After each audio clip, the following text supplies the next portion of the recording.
ये बताइए पूरी दुनिया में, पूरे कायनात में सबसे पहले पैगंबर कौन है? हजरत आदम अलैहिस्सलाम। और सबसे आखिरी पैगंबर कौन है? हजरत मोहम्मद सल्लल्लाहु अलैहि वसल्लम। हजरत मोहम्मद से किसने कहा कि मैं भी पैगंबर हूं? कौन है इस्लाम का सबसे बड़ा जाली पैगंबर? आखिर क्यों कुरान को किताब की शक्ल देना मजबूरी बन गया? एक व्यक्ति जो खुद को नबी कहता था, कितनी सच्चाई थी उसकी दावों में?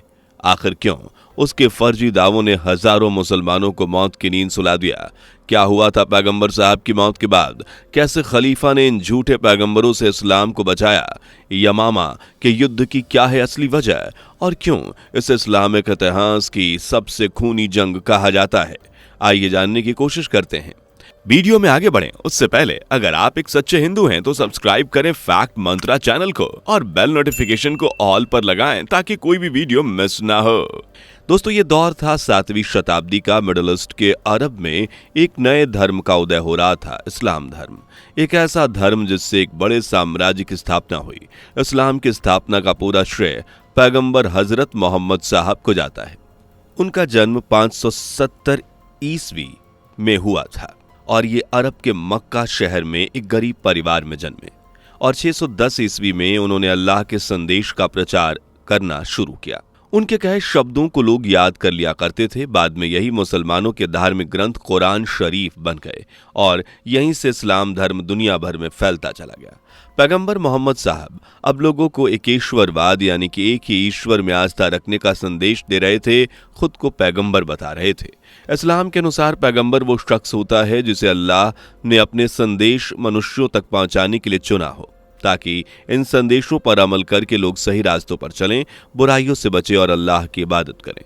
इस तरह अरब में एक ही पैगंबर थे, मोहम्मद साहब, जिनकी बातों को सुनकर लोग इस्लाम से जुड़ रहे थे। हालांकि ये इस्लाम का शुरुआती दौर था, लेकिन पैगंबर साहब की शिक्षाओं से जुड़ने वालों की संख्या दिन पर दिन बढ़ती जा रही थी। इस बीच एक मुसलमाना नाम का शख्स आता है और खुद को पैगंबर घोषित कर देता है। हैरानगी इस बात की थी कि मुसलमा अकेला नहीं था, बल्कि उसके साथ साथ कुछ और भी लोग थे जो खुद को अल्लाह का संदेशवाहक यानी पैगंबर बता रहे थे, जिनमें ईरान की सज्जा बिन ताहरीस, यमन के अल असद अल अंसी और तुलियाह इब्न खुवैलदीद भी खुद को प्रॉफिट बता रहे थे। पर इन सब में सबसे ज्यादा ताकतवर थे मुसलमा, जिनका दावा था कि अल्लाह ने धरती पर 2 पैगंबरों को भेजा है, एक पैगंबर मोहम्मद साहब और दूसरा मुसलमा। और हैरानगी इस बात की थी कि ज्यादातर लोग मुसलमा को पैगंबर समझकर उसके झूठे दावों, झूठी बातों पर यकीन भी कर रहे थे। पर क्यों और वो इतना शक्तिशाली कैसे था, ये समझेंगे। पर उससे पहले अगर आपने चैनल को सब्सक्राइब नहीं किया तो तुरंत कर लीजिए। दरअसल दोस्तों, मुसलमा का पूरा नाम था मुसलमा इब्न हबीब, जिसे आज की तारीख में मुसलमा अल कज़्ज़ाब और झूठा मुसलमा भी कहा जाता है।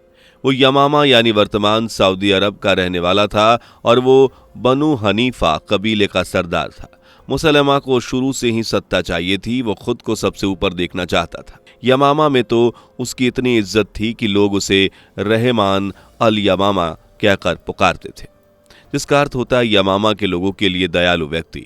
मुसलमा से यमामा का लगभग हर व्यक्ति जुड़ा हुआ था, उसकी बातों को सुनता था, क्योंकि मुसलमा न सिर्फ एक पढ़ा लिखा व्यक्ति था जबकि काफी हाजिर जवाबी भी था।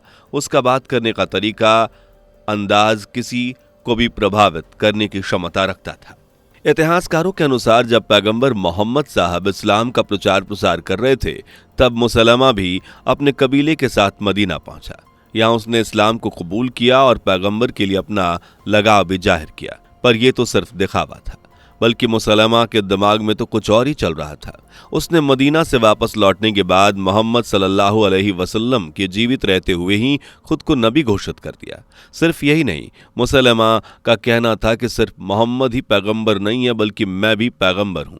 उसका दावा था कि जिस तरह मोहम्मद साहब के पास अल्लाह के फरिश्ते संदेश लेकर आते हैं, उसी तरह मेरे पास भी फरिश्ते आते हैं और मुझे भी ज्ञान और संदेश देते हैं। उसका कहना था कि वो पैगंबर मोहम्मद साहब के साथ अल्लाह का साझेदार है, इसलिए उन दोनों को बराबर का दर्जा मिलना चाहिए। जबकि इस्लाम के अनुसार पैगंबर मोहम्मद आखिरी पैगंबर हैं, लेकिन इसके बावजूद मुसलमा को मानने वाले, उसे सुनने वाले लोगों की संख्या उस वक्त बहुत ज्यादा थी। फिर आता है 632 ईस्वी का समय, जब 8 जून को पैगंबर मोहम्मद साहब मदीना में आखिरी सांस लेते हैं और इस दुनिया से रुखसत हो जाते हैं। इसके बाद तो जैसे मुसलमा को और मौका मिल गया। अब न सिर्फ मुसलमा बल्कि उसके समर्थक भी यही उम्मीद लगाए बैठे थे कि अब इस्लाम के फॉलोअर्स मुसलमा की तरफ रुख करेंगे, क्योंकि उनके पैगंबर तो दुनिया से जा चुके हैं, जबकि हमारे पैगंबर यानी मुसलमा अभी भी जिंदा हैं। मुसलमा ने भी अपने आप को प्रॉफिट साबित करने के लिए अजीब और गरीब चालें चलनी शुरू कर दी। सबसे पहले उसने झूठे झूठे दावे किए, जैसे वे सूखे कुएं को पानी से भर सकता है, उसके पास इतनी शक्तियां हैं कि वो बंजर जमीन को भी हरी भरी बना सकता है, अगर वो चाहे तो इंसान को बीमारियों से आज़ाद कर सकता है। लेकिन मुसलमा ने जितनी बार भी अपने दावों को सच बनाने की कोशिश की, वो उतनी बार ही नाकामयाब हुआ। यहाँ तक कि कई बार तो उसके एक्सपेरिमेंट उल्टे ही पड़ गए। जैसे कुएं में पानी बढ़ाने की कोशिश करता, लेकिन पानी उल्टा सूख जाता। जमीन को हरी भरी करने की कोशिश करता, लेकिन वो बंजर ही रहती। और तो और मुसलमा का दावा था कि अगर वो किसी की आंखों में थूक दे तो उसकी खोई हुई रोशनी वापस लौट आएगी, और कमजोर दृष्टि हुई तो मजबूत हो जाएगी। पर हुआ इसका उल्टा। कई बार तो ये लोग बिल्कुल ही अंधे हो गए या फिर रोशनी और कम हो गई। इन सबूतों के बाद भी मुसलमा के फॉलोअर्स अपनी गलती नहीं सुधारते हैं, बल्कि वो इन ढोंगी को अल्लाह की मर्जी मानकर शांत बैठ जाया करते थे। मुसलमा को बढ़ावा मिलता रहा, जिसका नतीजा ये हुआ कि उसने अपनी कुरान बनानी शुरू कर दी, जिसमें वो अजीब और बेतुके जुमले जोड़ता। जैसे एक आयत थी जो, मेढक की माँ तो पानी में रहती है और बाहर टर्टर करती है।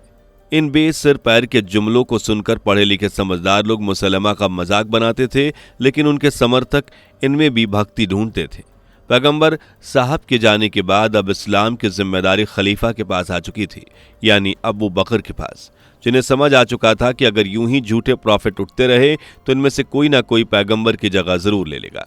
इसलिए उन्होंने पूरे अरब में रद्दा की जंग शुरू की, एक ऐसा युद्ध जिसमें झूठे नबियों, पैगंबरों और इस्लाम से मुंह मोड़ने वालों के खिलाफ एक्शन लेना, ताकि इस्लाम को बचाया जा सके। ऐसा इसलिए भी किया गया क्योंकि अब इस्लाम से जुड़े ज्यादातर लोगों ने झूठे पैगंबरों का साथ देते हुए इस्लामिक कर ज़कात का भुगतान करना बंद कर दिया था। इस बार में हुई एक भीषण खूनी जंग, जिसे यमामा की जंग कहा जाता है, साल 632 ईस्वी, जब मुसलमा और खलीफा की सेना के बीच एक खूनी जंग हुई, जिसमें इस्लामिक इतिहास की सबसे खूनी लड़ाई के तौर पर उसे देखा जाता है। मुसलमा, जो अब न सिर्फ एक धार्मिक बल्कि राजनीतिक ताकत भी बन चुका था, वो इस युद्ध में खलीफा के खिलाफ 40,000 की सेना लेकर पहुंचता है, जिसमें यमामा के तेज तर्रार लड़ाके शामिल थे, जो मुसलमा के लिए कुछ भी कर गुजरने को तैयार थे। दूसरी तरफ खलीफा अबू बकर ने इस युद्ध में सेना का नेतृत्व करने के लिए खालिद इब्न अल वालिद को चुना, जिन्हें अल्लाह की तलवार के नाम से भी जाना जाता था।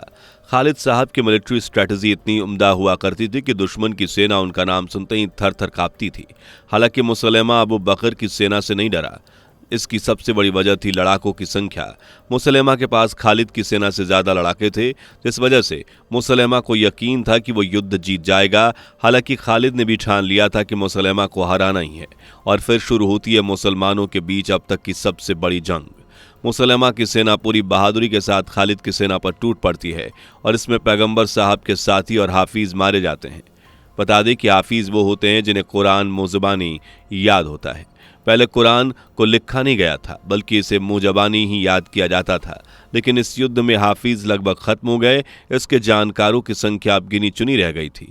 इस वजह से हजरत उमर ने कहा कि अब कुरान को किताबी शक्ल की ओर में संकलित करना चाहिए, वरना ये मुज़बानी खजाना खत्म हो जाएगा। यही कारण था कि इस लड़ाई के बाद और मुसलमा के कारण कुरान को किताब के पन्नों में उतारा गया। अगर ऐसा ना किया जाता तो इस लड़ाई के बाद शायद कुरान का अस्तित्व ही खत्म हो जाता, और शायद इसे जानने वाले भी। दूसरी तरफ युद्ध में अब खलीफा की सेना के सामने मुसलमा की सेना कमजोर पड़ने लगी थी।